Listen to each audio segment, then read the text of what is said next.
Hey guys, once again welcome back to my channel and today we are going to discuss question number 1. So let's get started. तो ये रहा question number 1 आपके screen पे। तो देखिए question number 1 में क्या कह रहा है, form the pair of linear equations in the following problems and find their solutions graphically. Okay, हमें लीनियर इक्वेशंस फॉर्म करने हैं एंड फिर उसका ग्राफ की हेल्प से सॉल्यूशन फाइंड आउट करने। क्वेश्चन क्या कह रहा है, 10 students of class 10 took part in a mathematics quiz. If the number of girls is 4 more than the number of boys. Okay, ये लाइन है, इससे ही हम एक इक्वेशन बनाएंगे। ये मेन लाइन है। उसके बाद कह रहा है find the number of boys and girls who took part in the quiz. ठीक है, यहाँ पे क्लियर बात किसकी हो रही है, नंबर ऑफ बॉयज की एंड गर्ल्स की। तो आइए लेट कर लेते हैं number of boys and girls. तो पहले सॉल्यूशन करते हैं और लेट कर लेते हैं। तो देखिए हमने लेट कर लिया, number of girls who took part in the quiz be x and number of boys who took part in the quiz be y. ठीक है, नंबर ऑफ गर्ल्स हमने लेट कर लिया है क्या, x, and number of boys हमने let कर लिया है वाई। तो देखिए शुरू में ही क्वेश्चन के शुरू में क्या कह रहा है कि टोटल कितने स्टूडेंट्स हैं, 10 हैं, है ना। क्लास 10th में 10 स्टूडेंट्स हैं। तो टोटल स्टूडेंट्स है, तो ये देखो गर्ल्स हैं और ये बॉयज है, मतलब दोनों मिल के कितना होगा 10, मिल के इट मीन सम करना है हमें। तो वही हम यहाँ पे अकॉर्डिंग टू कंडीशन फर्स्ट में क्या कर लेते हैं, एक्स प्लस वाई। ठीक है, ये अकॉर्डिंग टू कंडीशन फर्स्ट, ये एटीसी है ना, अकॉर्डिंग टू कंडीशन का शॉर्ट फॉर्म है। तो x plus y equal to क्या हो जाएगा, ये 10। अब इसको हम क्या कर देंगे, एक्स इक्वेशन 1। तो आइए अब देखते हैं सेकेंड कंडीशन में क्या कह रहा है क्वेश्चन में। तो पहले मेंशन कर लेते हैं according to condition second, second condition में क्या कह रहा है। ओके, तो देखिए फर्स्ट कंडीशन का तो हमने कर दिया, सेकेंड में कह रहा है if the number of girls is 4 more than the number of boys. Okay, बस यहीं से हम ये स्टेटमेंट के अकॉर्डिंग ना इक्वेशन फॉर्म कर लेंगे। नंबर ऑफ गर्ल्स कह रहा है, तो नंबर ऑफ गर्ल्स क्या हमने लेट कर लिया, एक्स, तो आप एक्स ले लो। ओके, उसके बाद इज है, तो इज की जगह हम इक्वल की साइन दे देंगे। इज एम या फिर आर हो, उसकी जगह क्या साइन दे देना है हमें, इक्वल की साइन। हमने इक्वल की साइन दे दिया। ओके, अब उसके बाद क्या कह रहा है, 4 more than the number of boys. Boys क्या है, वाई, तो इससे 4 ज्यादा लेना है हमें, तो वाई, एंड ज्यादा ज्यादा मतलब प्लस करना है, तो वाई प्लस 4। आई होप कि क्लियर हुआ होगा ये वाला जो सेकेंड स्टेटमेंट था इसका।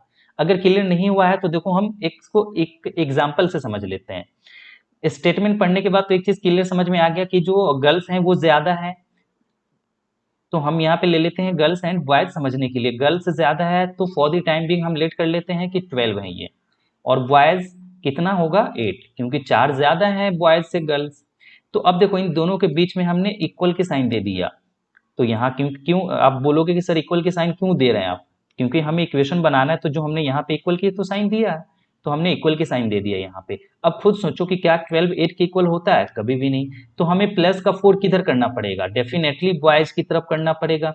जो क्वांटिटी स्मॉलर होता है उसकी तरफ ही हम क्या करते हैं, प्लस भी करते हैं, और अगर क्वेश्चन में मल्टीप्लीकेशन का कंडीशन दिया होता तो मल्टीप्लीकेशन भी करते हैं स्मॉलर क्वांटिटी की तरफ ही। तो देखो बॉयज की तरफ ही तो प्लस हो रहा है, तो हम बॉयज की तरफ हमने प्लस कर दिया।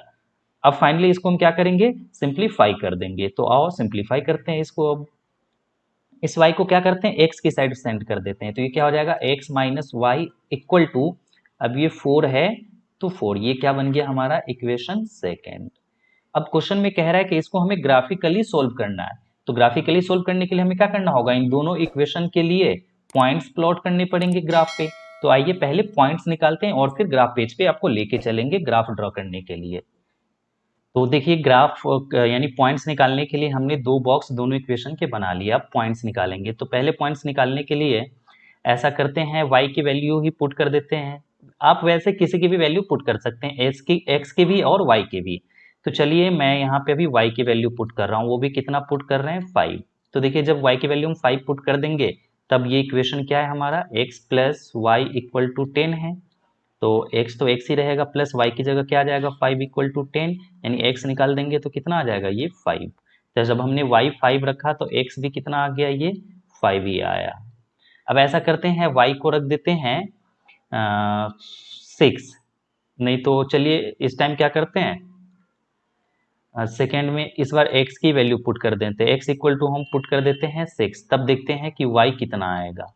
ओके, यहाँ पे हमने y 5 पुट किया था तो x कितना मिल गया, हमें 5 ही मिल गया। अब यहाँ पे देखते क्या मिल जाएगा, तो देखिए 6 प्लस क्या मिल जाएगा यहाँ पे y, क्योंकि x तो 6 पुट कर दिया प्लस y है तो y इक्वल टू क्या होगा 10। तो यहाँ से देखें y इक्वल टू क्या निकल जाएगा 10 माइनस 6 डेट इज 4। तो y कितना आ गया 4, ये y 4 आ गया कब, जब हमने x को 6 पुट किया, यानी कि यहाँ पे 4 आ जाएगा y की वैल्यू। अब आते हैं इस वाले इक्वेशन में, 2 ही पॉइंट निकालना जरूरी है, इससे ज्यादा हम नहीं निकालेंगे। तो देखिए x minus y equal to 4 होना चाहिए, तो इसमें भी ऐसा करते हैं ना, x की वैल्यू ले लेते हैं 6, x की वैल्यू हमने क्या ले लिया 6, तो चलिए अब इस वाले में पुट कर दीजिए, तो 6 माइनस क्या हो जाएगा y इक्वल टू 4, तो यहाँ से क्या निकल के आ जाएगा minus y equal to 4 minus 6, तो 4 माइनस 6 यानी minus y equal to minus का 2, तो इससे ये कैंसिल होके यानी माइनस से माइनस क्या हो जाएगा कैंसिल, तो क्या आ गया y 2 आ गया। सेकेंड पॉइंट के लिए क्या करते हैं कि x की वैल्यू रख देते हैं 5, ओके, या ऐसा करते हैं x इक्वल टू रख देते हैं इस बार 3, तब देखते हैं क्या आता है। तो देखिए 3 माइनस क्या हो जाएगा ये y इक्वल टू 4 है ना, इस वाले में x की जगह 3 फिर y की जगह y एंड इक्वल टू 4, तो माइनस का y इक्वल टू क्या आ जाएगा ये 4 माइनस ये इधर चला जाएगा तो 3, यानी माइनस y इक्वल टू क्या आ जाएगा 1। और जब हम y निकालेंगे यहाँ से तो y इक्वल टू क्या आ जाएगा ये माइनस का 1, ओके, ये माइनस इधर की तरफ सेंड हो जाएगा। तो जब हमने x3 रखा तो उस टाइम पे y क्या आ गया माइनस का 1। अब चलिए ग्राफ पे आपको लेके चलते हैं, ग्राफ पेज पे। ओके, तो अब हम आ चुके हैं ग्राफ के पेज पे, और देखिए ये जो इक्वेशन है ये वाला x plus y equal to, इसके लिए हमने यही पॉइंट्स निकाला था, ठीक है, एंड इस वाले इक्वेशन के लिए ये पॉइंट्स निकाला था, आप एक बार मैच कर सकते हैं। आइए तो पहले हम इसके लिए ग्राफ ड्रॉ करते हैं। तो इसका जो ग्राफ है ड्रॉ करने के लिए हमें क्या करना पड़ेगा, x के 5 लेने हैं, तो उस टाइम पे कोरिस्पॉन्डिंग y वैल्यू जो है वो क्या है 5 है, यानी 5 लेने, x पे 5 एंड y भी 5।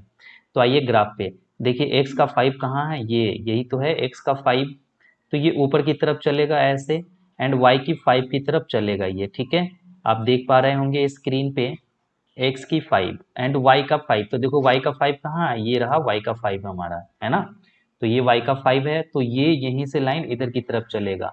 अब एक दूसरे को देखो कहाँ पे कट कर रहा है, तो ये यहाँ कट कर रहा है ना, तो ये वाला पॉइंट्स हो जाएगा हमारा, ठीक है, ये एक पॉइंट्स हमने प्लॉट कर लिया। दूसरा पॉइंट्स देखते हैं क्या है, तो देखो दूसरा पॉइंट्स जो मैं इरेज कर देता हूँ इसको, दूसरा पॉइंट जो हमारा वो 6 है एंड फिर 4 है, 6 एंड 4, तो x का 6 देखिए कहाँ, ये रहा x का 6, मतलब इसको भी ऊपर की तरफ चलना पड़ेगा आपको, ऊपर की तरफ चलिए, एंड y का कितना लेना है 4, तो y का 4 तो यही रहा ना, ये वाली लाइन है, तो ये इधर एक दूसरे को देखो कहाँ पे कट कर रहा है, ये ग्राफ से दिख रहा होगा कि कट कहाँ कर रहा है, तो ये 2 पॉइंट्स हमें मिल गया। अब क्या करेंगे स्केल रख के अलाइन कर देंगे, ठीक है, यानी कि वो दोनों पॉइंट्स को मिला देंगे हम, तो चलिए मिलाते हैं। तो देखिए हमने स्केल क्या कर लिया, दोनों पॉइंट से अलाइन कर लिया, बस अब लाइन ड्रॉ कर देनी है, तो लाइन ड्रॉ कर लेते हैं, ये हमने लाइन ड्रॉ कर लिया, ओके। अब ऐसे ही दूसरी इक्वेशन के लिए भी ग्राफ ड्रॉ करेंगे, तो मैं यहाँ एरो का निशान लगा देता हूँ।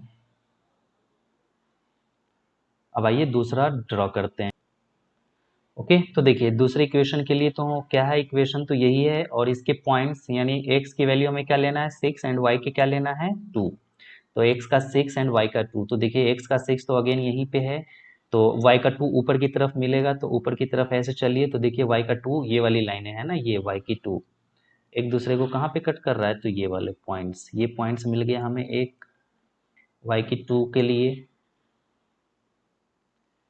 अब नेक्स्ट पॉइंट देखते हैं, नेक्स्ट पॉइंट क्या है हमारा, तो देखो नेक्स्ट पॉइंट है 3 एंड उसके बाद है -1, तो x का 3 देखिए x का 3 ये रहा है ना ये, एंड y -1 मतलब -1 तो नीचे की तरफ आ जाएगा, तो x के 3 पे आइए नीचे की तरफ, ये देखिए नीचे एंड y -1, तो ये एक दूसरे को कहाँ पे कट करेगा, ये इस वाले पॉइंट पे है ना, x का 3 ये था और y -1, ओके। अब हमें इन दोनों पॉइंट्स को अलाइन करते हुए क्या करना है, मिला देना है। एक पॉइंट्स तो ये मिल गया हमें, ये पॉइंट्स था अभी अभी, अब अलाइन कर देते हैं स्केल रख करके। तो देखिए हमने स्केल दोनों पॉइंट के अलोंग अलाइन कर लिया है, अब लाइन ड्रॉ कर देते हैं। तो जब हम लाइन ड्रॉ करेंगे तब देखते हैं फाइनल हम क्या मिला इसका सॉल्यूशन। देखिए अब हमें इसका सॉल्यूशन फाइंड आउट करना है। तो देखो सॉल्यूशन क्या होता है, इसके लिए मैंने वीडियो बना रखा है, आप उसको एक बार जरूर देख लें, चेकआउट जरूर करें, आपको एग्जैक्टली क्लियर हो जाएगा कि क्या सॉल्यूशन होता है, ग्राफ से हम कैसे सॉल्यूशन फाइंड आउट करते हैं। बहरहाल यहाँ पे देखो सॉल्यूशन क्या होता है, जहाँ पे ये ग्राफ एक दूसरे को इंटरसेक्ट करे। तो देखो एक दूसरे को इंटरसेक्ट कहाँ पे कर रहा है, इस वाले पॉइंट पे ही तो कर रहा है, ये जो पॉइंट है इस वाले पॉइंट पे ही तो इंटरसेक्ट कर रहा है ना। तो ये पॉइंट कौन सा हो गया, देखो ये यहाँ इधर से अगर चलेंगे आप तो ये क्या मिल जाएगा आपको, ये कितना डिस्टेंस हो गया, x का 7 एंड y का क्या है ये 3। देखो ये x, इसको अगर हम इसका कोऑर्डिनेट लिखेंगे तो x पहले x को लिखते हैं तो x 7 हो गया एंड y कितना है 1 2 3, तो y हो गया ये 3। अब इसका जो हमें सॉल्यूशन लिखना है वो देखो सॉल्यूशन क्या हो जाएगा, solution of base pair of equations is, तो देखो ये x की वैल्यू होता है, ये x होता है और ये y होता है। तो फाइनल हम यहाँ पे क्या लिख देंगे, x equal to 7 and y equal to 3 answer, that's it. Okay.